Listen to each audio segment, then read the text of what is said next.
नमस्कार दोस्तों, मैं गजेंद्र कुमार आप सभी का हमारे जीपी प्रधान कोचिंग क्लासेस यूट्यूब चैनल पे स्वागत करता हूँ। यह मुद्दा बहुत ही महत्वपूर्ण है। क्या आपका रिज़ल्ट व्यापम की भर्ती परीक्षा में मान्य है अथवा नहीं? कहीं आपकी डिग्री अमान्य तो नहीं?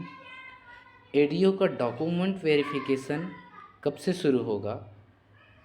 और अगर डीवी होता है तो किस अनुपात में बुलाया जाएगा? 1:1 में या 1:2 अथवा 1:3 अथवा 1:4? और इस परीक्षा में ऐसे कौन से अभ्यर्थी हैं जो पात्र होंगे और कौन पात्र नहीं होंगे? यह बहुत महत्वपूर्ण विषय है दोस्तों, उसी पे हम अभी बात करेंगे। जैसा कि सबसे पहला है, हमारा जो रिज़ल्ट है व्यापम की भर्ती परीक्षा में मान्य होगा कि नहीं होगा। तो चलिए जानने की कोशिश करते हैं। फर्जीवाड़े से बचने की कवायद शुरू हो चुकी है। क्या होता है कि जब भी हमारे प्रदेश में या कहीं पर भी हो भर्ती परीक्षा निकलती है और उस पर कुछ ऐसी चीज़ मेंशन किया जाए जिस पर बोनस अंक मिल सकता है, तो फर्जीवाड़ा हमारे देश में भरपूर चलता है। अलग अलग यूनिवर्सिटी से फर्जी तरीके से कई लोग डिग्रियां हासिल कर लेते हैं और उसके बेस पर अपने आप को उस भर्ती के लिए पात्र घोषित करने की कोशिश करते हैं। इसी के लिए हमारे पंचायत एवं ग्रामीण विकास विभाग ने प्रदेश में ग्रामीण विकास में पीजी पाठ्यक्रम जितने भी संचालित हैं, पीजी कार्यक्रम मतलब जो हमारे पीजीडीआरडी का जो कोर्स होता है वो सारी चीज़ें इसके अंतर्गत शामिल होती हैं। ऐसी कौन सी संस्थाएं हैं जो इन कोर्सेज़ का संचालन करती हैं उसकी जानकारी मांगी थी।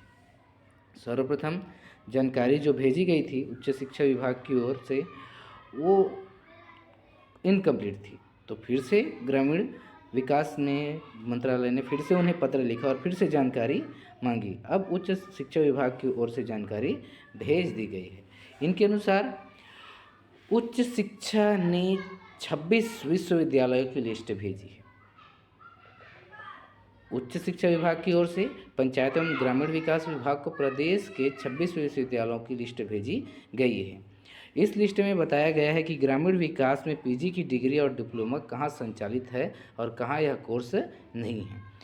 26 में से 9 राजकीय विश्वविद्यालय के नाम हैं। इसमें पंडित रविशंकर शुक्ल विश्वविद्यालय की क्षेत्रीय अध्ययनशाला में डिग्री और डिप्लोमा दोनों कोर्स संचालित हैं, जबकि अन्य 8 राजकीय विश्वविद्यालयों में यह कोर्स नहीं है।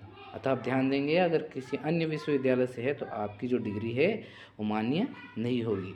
इसी तरह निजी विश्वविद्यालय में doctor C V Raman university Bilaspur, Dawda विश्वविद्यालय रायपुर, आईएसबीएम विश्वविद्यालय गरियाबंद और भारतीय हिंदू विश्वविद्यालय दुर्ग में यह कोर्स संचालित है। साथ ही साथ इग्नू और केंद्रीय विश्वविद्यालय से दी गई डिग्री या डिप्लोमा भी मान्य होगी। कहने का तात्पर्य है, अगर आपने जो पीजीडीआरडी या अन्य कोर्स किया है एडीओ की भर्ती के लिए, तो अगर आपकी जो रिज़ल्ट है इन विश्वविद्यालयों में से है तो ही आप इस भर्ती के लिए पात्र होंगे, अन्यथा आप फर्जीवाड़े के शिकार हो चुके हैं। अब अगली बात करते हैं, किस अनुपात में डीवी में बुलाया जाएगा? क्योंकि सबसे बड़ा मुद्दा यही है, क्योंकि भर्तियों में जब भी ऐसा होता है कि कुछ अंक दिए रहते हैं तो बहुत सारे अभ्यर्थी ऐसे होते हैं जो इसके लिए पात्र भी नहीं होते हैं और डाल देते हैं फॉर्म को, और जब डॉक्यूमेंट वेरिफिकेशन होता है तो कट जाते हैं, जिसकी वजह से भर्ती में बहुत लेट होता है।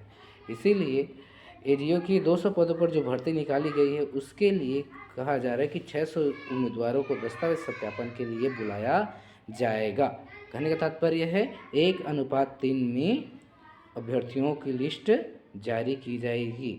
और जहाँ तक बात करेंगे कब से शुरू हो सकता है, तो चांसेस है इन भर्ती की लिस्ट इसी हफ्ते ग्रामीण एवं पंचायत विभाग की वेबसाइट पर जारी हो सकती है। जैसा कि पिछले वीडियो में हमने बताया था कि जो रिज़ल्ट जारी होने के बाद संयुक्त जो ग्रामीण विकास मंत्रालय है उसको लिस्ट भेजा जा चुका है। तो जो हमारा पंचायत विभाग है वो बहुत ही जल्द इसको अपने वेबसाइट पर अपलोड कर देगा। जहाँ आपको पता ही है कि डीओ की भर्ती के लिए 15 जून को व्यापम से परीक्षा आयोजित की गई थी, जिसमें से 2,22,403 परीक्षार्थी शामिल हुए थे। 14 अगस्त को नतीजे जारी किए गए और 10 सितंबर को पंचायत एवं ग्रामीण विकास विभाग से इस परीक्षा में प्राप्त अंकों का 85% देते हुए मेरिट लिस्ट जारी कर दिया था। अर्थात जो मेरिट लिस्ट में हैं वे अभ्यर्थी बहुत ही जल्द रेडी रहेंगे। इस मंथ के अंत तक, सितंबर के लास्ट तक अपेक्षित है कि डॉक्यूमेंट वेरिफिकेशन शुरू हो जाएगा। आशा है आपको यह वीडियो पसंद आया होगा। अधिक जानकारी के लिए हमारे यूट्यूब चैनल पर बने रहिए और लाइक और सब्सक्राइब कर दीजिए, ताकि जो और बेल आइकन ज़रूर दबाइए, क्योंकि जैसे ही लिस्ट जारी होगा, जब डॉक्यूमेंट वेरिफिकेशन के लिए बुलाने के लिए लिस्ट जारी किया जाएगा, शेड्यूल जारी किया जाएगा, तो सबसे पहले आपको यह जानकारी हमारे चैनल पर ही मिलेगी। तो जल्दी से सब्सक्राइब कीजिए। धन्यवाद।